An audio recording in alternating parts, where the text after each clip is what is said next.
ಬೆಂಗಳೂರಿನಲ್ಲಿ ಫುಟ್ಪಾತ್ ಒತ್ತುವರಿ ತೆರವು ಕಾರ್ಯಾಚರಣೆ ಭರ್ಜರಿಯಾಗಿ ನಡೀತಾ ಇದೆ. ಕೆಆರ್ ಮಾರ್ಕೆಟ್ನ ಫ್ಲೈಓವರ್ ಕೆಳಗೆ ವ್ಯಾಪಾರಕ್ಕೆ ಬ್ರೇಕ್ ಬಿದ್ದಿದೆ. ಫುಟ್ಪಾತ್ನಲ್ಲಿ ವ್ಯಾಪಾರ ಮಾಡುತ್ತಿದ್ದಂತಹ ಅಂಗಡಿಗಳನ್ನ ತೆರವು ಮಾಡಿಸಲಾಗಿದೆ. ವ್ಯಾಪಾರಸ್ಥರ ವಿರೋಧದ ನಡುವೆಯೂ ತೆರವು ಕಾರ್ಯಾಚರಣೆ ಮಾಡಲಾಗಿದ್ದು, ಪೊಲೀಸರ ಸರ್ಪಗಾವಲಿನಲ್ಲಿ ಈ ಫುಟ್ಪಾತ್ ಒತ್ತುವರಿ ತೆರವು ಕಾರ್ಯಾಚರಣೆಯನ್ನ ಮಾಡಲಾಗ್ತಾ ಇದೆ. ಸುಪ್ರೀಂ ಕೋರ್ಟ್ ಆದೇಶದ ಮೇರೆಗೆ ರಾಜ್ಯದಲ್ಲಿ ಪ್ರಮುಖವಾಗಿ ಬೆಂಗಳೂರಿನಲ್ಲಿ ಫುಟ್ಪಾತ್ ಒತ್ತುವರಿ ತೆರವು ಕಾರ್ಯಾಚರಣೆಯನ್ನ ಮಾಡಲಾಗ್ತಾ ಇದೆ. ಈಗಾಗಲೇ ಅನೇಕ ಪ್ರಮುಖ ನಗರಗಳ ಪ್ರಮುಖ ರಸ್ತೆಯಲ್ಲಿ ಫುಟ್ಪಾತ್ ಒತ್ತುವರಿಯನ್ನ ತೆರವು ಮಾಡಲಾಗಿದೆ. ಇನ್ನು ಕೆಆರ್ ಮಾರ್ಕೆಟ್ ಫ್ಲೈಓವರ್ ಕೆಳಗಡೆ ಕೂಡ ಇವತ್ತು ಫುಟ್ಪಾತ್ನಲ್ಲಿ ಅಂಗಡಿಗಳನ್ನು ಹಾಕೊಂಡು ವ್ಯಾಪಾರ ಮಾಡುತ್ತಿದ್ದಂತಹ ಅಂಗಡಿಗಳನ್ನ ತೆರವು ಮಾಡಿಸಲಾಗಿದೆ.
कौन सा चैनल है?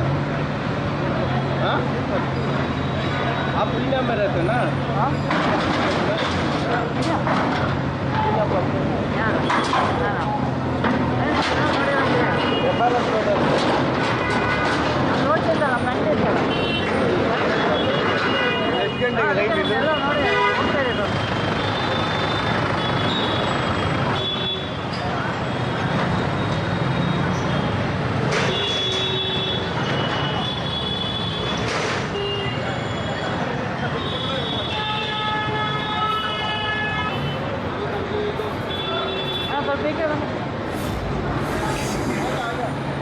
ಆಗ್ತೈತೆ ಹಿಂಗೆ ವ್ಯಾಪಾರ ಮಾಡ್ತೀನಿ. ಈಗ ಬಿಟ್ಟ ಏನು ಕೆಲಸ ನನಗೆ ನಾನು 50 ವರ್ಷದ ವ್ಯಾಪಾರ ಮಾಡ್ತೀನಿ. ಇಲ್ಲೇ ಮಾಡಿ ಬಂದಿದ್ದೀವಿ. ಇಲ್ಲಿ ಇದೊಂದು 5 ವರ್ಷ ಆಯ್ತು. ಗೊತ್ತಿಲ್ಲ ನನಗೆ. ಅವ್ರು ಹೇಳಿದ್ರು ಮುನ್ನೆ ಬಂದು ಹೇಳಿದ್ರು. ನಾವೇನು ಮಾಡ್ಬೋದು, ಸುಮ್ಮನೆ ಮಾತಾಡೋಕ್ಕೆ. ಲಾಸ್ ಆಯ್ತಮ್ಮ. ನಮ್ಮ ಸೊಸೈಟಿ ಒಡವೆ ಎಲ್ಲ ಮಾರಿಬಿಡ್ಲಿ, ಮಕ್ಕಳು ಬಿಟ್ಟು ವ್ಯಾಪಾರ ಮಾಡಿ ಇವಾಗ ಅದು ತೀರ್ಸೋಕ್ಕಾಗಲ್ಲ, ಇದು ಸಂಬಂಧ ಮಾಡೋಕ್ಕಾಗಲ್ಲ. ಹಂಗಾಯ್ತು ನಮಗೆ. ನಾವು ಏನು ಮಾಡ್ಬೋದು, ಇದೇ ದೇವರು ಕೊಟ್ಟಿದ್ದಾರೆ ನಮ್ಗೆ. ಹಂಗೆಲ್ಲ ಆಯಿತು, ವಯಸ್ಸಾಯಿತು, ನನಗೇನು ಕೆಲ್ಸಕ್ಕೆ ಆಗ್ತೈತೆ. ಇದು ಬಿಟ್ಟರೆ ಏನು ಕೆಲ್ಸಕ್ಕೆ ಆಗಲ್ಲ. ಇದಕ್ಕೆ ಮೇಲೆ ನನಗೇನು ಕೆಲ್ಸಕ್ಕೆ ಹೋಗಿಲ್ಲ. ನಮ್ಮ ಹೆಸರು ಕಾರ್ತಿಕ್. ನಾನು 2 ವರ್ಷದ ಮಾಡಿದೆ ಮೇಡಮ್ ನಾನು ಕೆಲಸ ಇಲ್ಲಿ. ನಮ್ಮ ಮುಂಚೆ ಕೆಲಸಕ್ಕೆ ಹೋಗಿದ್ದೆ ಹೊರಗಡೆ. 10,000 ರೂಪಾಯಿ 12,000 ರೂಪಾಯಿ ಕೊಟ್ಟರು. ನಾವೇ ಸ್ವಂತ ಬಿಸ್ನೆಸ್ ಮಾಡೋಣ ಅಂದ್ಬಿಟ್ಟು ಮಾಡಬೇಕು. ಒಡವೆಲ್ಲ ತೊಗೊಂಡ್ಬಂದು ಒಡವೆಲ್ಲ ತೊಗೊಂಡು ಇಟ್ಕೊಂಡು ಬಿಸ್ನೆಸ್ ಮಾಡಿದ್ವಿ. ಹೇಳಿದ್ರು 2 ವಾರ ಮುಂಚೆ ಹೇಳಿದ್ರು, ತೆಗಿಬೇಕು ಹೇಳಿದ್ರು. ಅಂಗಡಿಗೆ ಎಲ್ಲಿ ಹೋಗೋದು, ಬೇರೆ ಕಡೆ ಎಲ್ಲಿ ಅಂಗಡಿ ಸಿಗ್ತದೆ ಮ್ಯಾಮ್? ನನ್ನ 1 ಲಕ್ಷ ಲಾಸ್ ಆಗಿದೆ ಮ್ಯಾಮ್. 1 ಲಕ್ಷ ಮುಂಚೆ ಐಟಮ್ ತೊಗೊಂಡ್ಬಂದಿದ್ದೆ, ಎಲ್ಲ ಅಂಗಡಿ ಕೊಲ್ತೋಗ್ಬಿಟ್ಟಿದೆ, ಎಲ್ಲ ಅಂಗಡಿ ಸಾಕಿದ್ವಿ. ಎಲ್ಲಿ ಮಾಡೋದು ಗೊತ್ತಾಗಿಲ್ಲ. ವಾಟರ್ ಮಿಲನ್ನು, ಇದು ಪಪ್ಪಾಯ ಎಲ್ಲ ಮಾಡ್ತಾಯಿದ್ವಿ ಮೇಡಮ್. ಇದು ಎಲ್ಲ ಇವಾಗ ಏನು ಹೊರಗಡೆ ಇಟ್ಕೊಂಡಿದ್ವಿ. ಅದು 1 ಲಕ್ಷ ಐಟಮ್ ಇದೆ.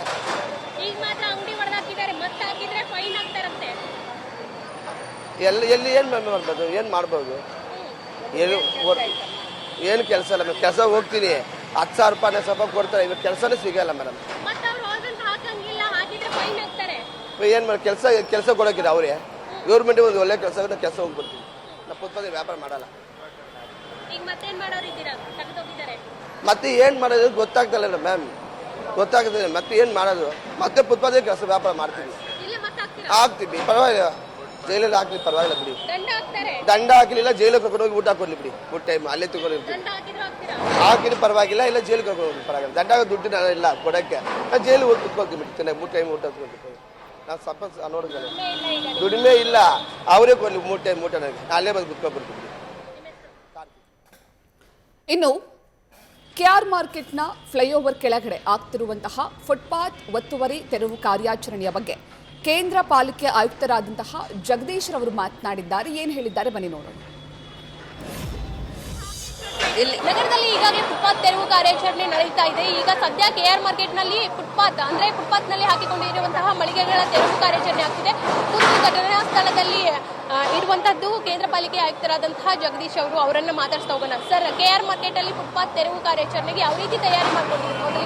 ಈಗ ನೀವು ನೋಡ್ತಾ ಇದ್ದೀರಿ, ಸುಮಾರು 150 ಮಳಿಗೆಗಳ ತೆರವು ಕಾರ್ಯಾಚರಣೆ ಮಾಡ್ತಾ ಇದ್ದೀವಿ. ಬಹಳ ಮುಖ್ಯವಾಗಿ ಇಲ್ಲಿ ಯಾರ್ಯಾರು ಮಾಫಿಯಾದವ್ರು ಬಂದು ಇಲ್ಲಿ ಶೆಡ್ ಕಟ್ಟಿ ಅದನ್ನು ಬಡವರಿಗೆ ವ್ಯಾಪಾರಕ್ಕೆ ಬಾಡಿಗೆ ಬಿಡುವಂಥದ್ದು ನಡೀತಾ ಇದೆ. ಹಾಗಾಗಿ ಇದನ್ನೆಲ್ಲ ನಾವು ನೋಡ್ಕೊಂಡು ಸುಮ್ಮನೆ ಇರೋಕ್ಕಾಗೋದಿಲ್ಲ. ಹೈಕೋರ್ಟ್ ಸಹ ಆದೇಶ ಮಾಡಿದೆ, ಇವ್ರಿಗೆ 15 ದಿವಸ ಟೈಮ್ ಕೊಡಿ ಅಂತ ಹೇಳಿದೆ. 15 ದಿವಸ ಟೈಮ್ ಕೊಟ್ಟಿದ್ದೀವಿ, ಯಾರು ಸಹ ಅವ್ರು ತೆಗೆದುಕೊಂಡಿಲ್ಲ. ಹಾಗಾಗಿ ನಾವೇ ತೆಗಿತಾ ಇದ್ದೀವಿ. ಎಷ್ಟು ದಿನ ಮುಂಚಿತವಾಗಿ ನೋಟಿಸ್ ಕೊಟ್ಟಿದ್ರಿ? ಈಗಾಗಲೇ ಎಷ್ಟು ಮಳಿಗೆಗಳನ್ನ ಗುರುತು ಮಾಡಿದ್ರಿ ಸರ್? ಎಷ್ಟು ತೆರವು ಆಗ್ತಾ ಇದೆ ಅಂತ? ನೋಟಿಸ್ ಪ್ರಶ್ನೆ ಉದ್ಭವಿಸೋದಿಲ್ಲ, ಹೈಕೋರ್ಟ್ ಆದೇಶ ಆಗಿದೆ. ಇವರೇ ಹೈಕೋರ್ಟಿಗೆ ಹೋಗಿದ್ರು, ಹೈಕೋರ್ಟ್ ಆದೇಶ ಮಾಡಿದೆ, ಇದು ಸರ್ಕಾರಿ ಲ್ಯಾಂಡು, ಇದನ್ನು ತೆಗಿಬೇಕು ಅಂತ, ಒತ್ತುವರಿ ತೆರವು ಮಾಡಬೇಕು ಅಂತ. 15 ದಿವಸಗಳ ಕಾಲ ಟೈಮ್ ಕೊಡಿ ಅವರಿಗೆ ಅಂತ ಹೇಳಿದ್ದು. 15 ದಿವಸ ಟೈಮ್ ಕೊಟ್ಟಿದ್ದೀವಿ. ಅದಾದ ನಂತರ ಇವರು ಯಾರೂ ಸಹ ಕ್ರಮ ವಹಿಸಿಲ್ಲ, ಆದ್ರಿಂದ ನಾವು ತೆಗಿತಾ ಇದ್ದೀವಿ. ಶಾಶ್ವತವಾಗಿ ಫುಟ್ಪಾತ್ ಮೇಲೆ ಹಾಕೊಂಡಂತಹ ಸ್ಟೆಪ್ಸ್ ಆಯಿತು, ಮಳಿಗೆಗಳಿಗೆ ಫೈನ್ ಕಟ್ಟುವಂತಹ ಕಾರ್ಯಗಳಾಗ್ತಿತ್ತು. ಫೈನ್ ಏನಾದರೂ ಬಿದ್ದಿದೆನಾ ಸರ್ ಈಗ ಒಂದಿಷ್ಟು ಮಳಿಗೆಗಳಿಗೆ? ಇಲ್ಲ, ಇದಕ್ಕೆ ಸದ್ಯಕ್ಕೆ ತೆರವು ಮಾಡ್ತಾ ಇದೀವಿ. ಮತ್ತಾರಾದ್ರೂ ಬಂದ್ರೆ ಅಂತವರಿಗೆ ಕ್ರಮ ತಗೋ. ಬೇರೆ ಭಾಗದಲ್ಲಿ ಇದೇ ರೀತಿ ಮಳಿಗೆಗಳನ್ನು ಹಾಕೊಂಡವ್ರಿಗೆ ಏನ್ ಹೇಳಕ್ ಇಷ್ಟಪಡ್ತೀರಾ ಸರ್? ಯಾವುದೇ ಕಾರಣಕ್ಕೂ ಫುಟ್ಪಾತ್ ಮೇಲೆ ಅಥವಾ ಕಾರ್ಪೊರೇಷನ್ ಪ್ರಾಪರ್ಟಿ ಮೇಲೆ ಯಾರೇ ಮಳಿಗೆಗಳನ್ನ ಹಾಕಿದ್ರೆ ಅಂಥವ್ರನ್ನ ತೆರವು ಮಾಡದೆ ಬಿಡೋದಿಲ್ಲ. ಹಾಗಾಗಿ ಸಾರ್ವಜನಿಕರಲ್ಲಿ ಮನವಿ ಮಾಡ್ತೀನಿ, ಈ ಥರ ಕೆಲಸವನ್ನು ಯಾರು ಮಾಡಬಾರ್ದು. ನೋಡಿದ್ರಲ್ಲ, ಈಗಾಗಲೇ ಕೆಆರ್ ಮಾರ್ಕೆಟ್ ಭಾಗದಲ್ಲಿ 100ಕ್ಕೂ ಹೆಚ್ಚು ಮಳಿಗೆಗಳನ್ನ ಗುರುತು ಮಾಡಿದ್ದು. ಮುಂಚಿತವಾಗಿ 15 ದಿನ ಮುಂಚಿತವಾಗಿ ವ್ಯಾಪಾರಸ್ಥರಿಗೆ ಸೂಚನೆಯನ್ನ ನೀಡಲಾಗಿತ್ತು. ಆ ಸೂಚನೆಯನ್ನ ಕಡೆಗಣಿಸಿದಂತಹ ವ್ಯಾಪಾರಸ್ಥರು ಏನಿದ್ದಾರೆ, ಈ ಮಳಿಗೆಗಳನ್ನ ಸಂಪೂರ್ಣವಾಗಿ ತೆರವು ಮಾಡುವಂತಹ ಕಾರ್ಯಗಳಿಗೆ ಮುಂದಾಗ್ತಾ ಇದ್ದಾರೆ. ಒಂದೊಮ್ಮೆ ಮರುಕಳಿಸಿದರೆ ಮತ್ತೊಮ್ಮೆ ಏನಾದರೂ ಶಾಪ್ಗಳನ್ನ ಓಪನ್ ಮಾಡಿದ್ರೆ, ಅಂದ್ರೆ ಮಳಿಗೆ ಇದೇ ಭಾಗಗಳಲ್ಲಿ ಓಪನ್ ಮಾಡಿದ್ರೆ ದಂಡಾಸ್ತ್ರವನ್ನ ಪ್ರಯೋಗ ಮಾಡ್ತೀವಿ ಅಂತ ಕಟ್ಟುನಿಟ್ಟಾಗಿ ಜಗದೀಶ್ ಅವರು ಹೇಳಿರುವಂತದ್ದು. ಕ್ಯಾಮ್ರಾ ಪರ್ಸನ್ ಅಶ್ವಥ್ ಜೊತೆ Savitha Ramachandra, news first, Bengaluru. News first ನಿರ್ಭೀತಿಯಿಂದ ನಿಮ್ಮ ಪರವಾಗಿ.